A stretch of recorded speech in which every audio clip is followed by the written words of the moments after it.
Men wrote the Bible for their own ends. We've all heard it. Does it make any sense?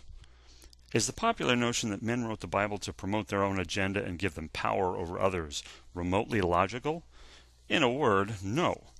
Certainly it is a convenient untruth for the multitudes who wish to dismiss God and say, "Let us break their bonds in pieces and cast away their cords from us." Psalm 2:3.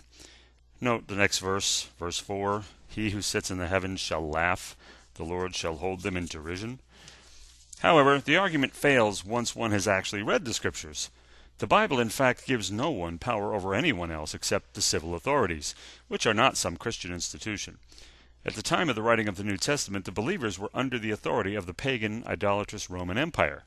Are they told to overthrow heathen domination and establish a Christian society, keeping everyone on the path of righteousness by force if necessary?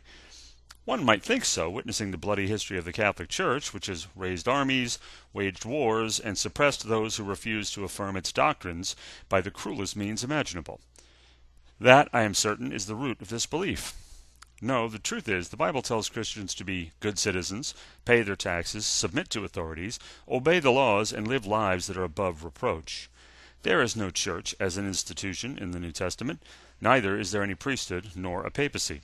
The Catholic Church has historically, even if it does not do so today, taught that the Pope is above every law and that government should wield its power for the Church, as wrote Pope Boniface VIII in Unum Sanctum in 1302.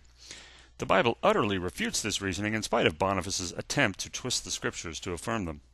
Here's why the Bible could not possibly be produced by the mind of man. It lays man in the dust, declaring him utterly corrupt. Furthermore, it proclaims him powerless to save himself. It calls him to deny the lusts he craves and die to self daily. It assures him tribulation and trials in this life. It calls him to submit his will entirely to that of a Creator he has never seen. It promises rewards in a life to come, which the fabricators of such a book would know was not a reality. It calls for man, who is self-centered by nature, to love others as himself and sacrifice his own indulgences to help them.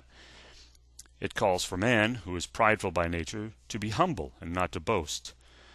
The inventors of such a book gain nothing by the submission of others to God, not money, not fame, not power.